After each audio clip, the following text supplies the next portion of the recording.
देखते हैं क्या क्या मेंशन करते हैं, किस डेट को यूनिट गई है, कौन सी पार्टी है, कौन सी लोकेशन है, क्या सीरियल नंबर है, क्या मॉडल है, मॉडल का मतलब क्या प्रोडक्ट है, 700 है या 2100 का स्टेशन है, ये है किसका डीलर है। इस बेसिस पे हमें ये पता चल जाता है उसका इंसेंटिव होगा इस पार्टी का। ठीक है, जैसे मान लो अक्टूबर मंथ में यूनिट डिस्पैच हुई थी। ये है डेमो रिप्लेसमेंट। हम ये देखते हैं कितनी यूनिट डेमो पे गई थी, कितनी रिप्लेसमेंट के लिए। जैसे मान लो सर्विस यूनिट आती है ना, किसी में कोई प्रॉब्लम आ जाए तो हम उसको रिप्लेसमेंट के मतलब एक के बदले में दूसरी देते हैं, तो यहाँ से आइडिया हो जाता है। ठीक है, डेमो के लिए गई है तो सेल हुई है या रिटर्न आई है वो भी मैंशन।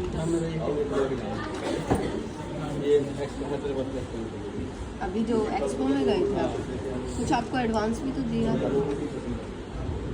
22,000 लग गया। 22,000 आप दोनों का है या आपका आपका है? चलो मैं देखती हूँ। जब भी यहाँ पर जैसे कि एम्प्लॉयज़ है ना, उसके लिए जाते हैं, डेमो के लिए जाते हैं या फिर यूनिट को इंस्टॉल करने जाते हैं कहीं भी, तो वो है ना एक मेरे को फॉर्मेट भर के देते हैं कि हमारा इतना इतना खर्चा लगा है। कुछ एडवांस लेके जाते हैं, कुछ ऐसा होता है कि आने के बाद लेते हैं। जैसे ये सर है, इनका 22,000 का खर्चा लगा है, मेरे को ये क्रॉस चेक करना है कि ठीक भाई कहाँ पर जायज़ लगे या कहाँ पे नाजायज़ लगे।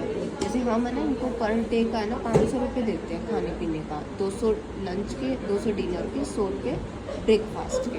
अगर मान लो इन्होंने 500 से ऊपर का बिल बना दिया तो हम उसको वो नहीं करते, कंसिडर नहीं करते, वो कम कर देते हैं। ठीक है, तो ये आपको चेक करना है और जिसका क्लियर हो जाए। जैसे मान लो मैंने उनको एडवांस दे दिया, मान लो 1,000 रुपये दे दिए, उनका लगा है 700 तो वो रिटर्न लेने हैं।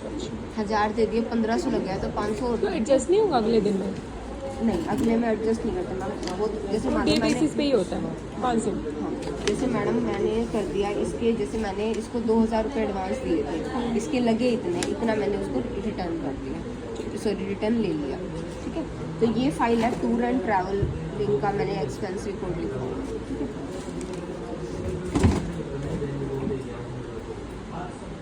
उसके बाद ये आपको समझ आ गया। हाँ, ये डिस्पैच करी थी आपने, डिस्पैच में क्या क्या होता है, ये डेमो रिप्लेसमेंट होता है। आप अपने अकॉर्डिंग इसमें चेंजेस कर सकते हैं। चेंजेस का मतलब आप अपने अकॉर्डिंग फॉर्मेट बना सकते हो। फॉर्मेट अपना मतलब मेरे को जो ठीक लगा मैंने बना रखा है, आप अपने अकॉर्डिंग। नहीं ये सही है, मेरे को तो फॉर्मेट चाहिए ना, मेरे को तो फिल करने से मतलब। हाँ ठीक है, उसके बाद मैम मैं ये देखती हूँ, मैंने एक रजिस्टर बना रखा है, उसमें मैं ये देखती हूँ किस पार्टी की कितना पेमेंट क्लियर हो गई। अच्छा। जैसे मान लो एक बिल बनाया मैंने, छोटा सा एग्जाम्पल देती हूँ। जैसे मान लो मैंने कोई बिल बनाया इसका, इधर आई कार्ड भी है क्या? हाँ आपके भी आई कार्ड बने हुए? मेरे पास वो है विजिटिंग कार्ड। विजिटिंग कार्ड भी चाहिए। अरे विजिटिंग कार्ड कह रहे सर, स्वाइप वो मशीन होती है ना पंचिंग वाली। मैम हमारे पास एक सॉफ्टवेयर है, वहाँ पर होती है अटेंडेंस। अच्छा, जैसे एक थंब का होता है। थंब का नहीं है, हमारे पास एक सॉफ्टवेयर है, उसमें ना जैसे सेल्फी लेते हैं। अच्छा। सेल्फी से है ना वहाँ लोकेशन आ जाती है। अच्छा। और टाइमिंग अपने आप ले लेता है, तो इससे है ना मतलब वहाँ पर है ना चांस मतलब फ्रॉड के चांसेस कम हो जाते हैं। भाई जैसे सपोज करो मैं 9:10 पे आई हूँ और मैंने मेंशन कर दिया 9 बजे। अच्छा, वो सेल्फी लेंगे तो उसमें तो एग्जैक्टली जो भी रहेगी लोकेशन भी, ये ज़्यादा अच्छा लोकेशन भी, और इसमें ना एक दूसरे का मतलब देखने की जरूरत नहीं है, क्योंकि उसमें डेली बेसिस रिकॉर्ड रहेगा, अपने आप हो जाएगा, चेक करने की जरूरत नहीं पड़ेगी। मैम देखो जैसे मान लो ये सुपर मैजिस्ट्रेट है, इसका बिल बना था 2,68,800 का। ठीक है, इसने है ना पहले पेमेंट करी 50, कितना बैलेंस रह गया, इसने दोबारा कभी पेमेंट की होगी सुपर मैजिस्ट्रेट ने, इसने दोबारा पेमेंट करी यहाँ पर, फिर इसका इतना बैलेंस रह गया। ठीक है, इसने फिर दोबारा पेमेंट करी, इसका यहाँ पर नील हुआ है। तो जहाँ नील होता है ना, जैसे 27 तारीख को नील हुआ है, तो मैंने इसको 27 तारीख को डालना है कि इस डेट को इसका कंप्लीट रेवेन्यू हुई है। मतलब अगर किसी का बैलेंस रहता है उसका नाम भी लिख दिया। हाँ, जिसकी पार्टी है ना उसका नाम लिखना है। एक और बात है मैम कि जब भी पार्टी की कंप्लीट पेमेंट आती है तो ही हम उसका इंसेंटिव कंसीडर करते हैं, अदरवाइज नहीं करते। हाँ, वो तो आफ्टर पे इस चीज़ का ध्यान रखना। ठीक है, तो हम है ना ये डेट वाइज देखते हैं।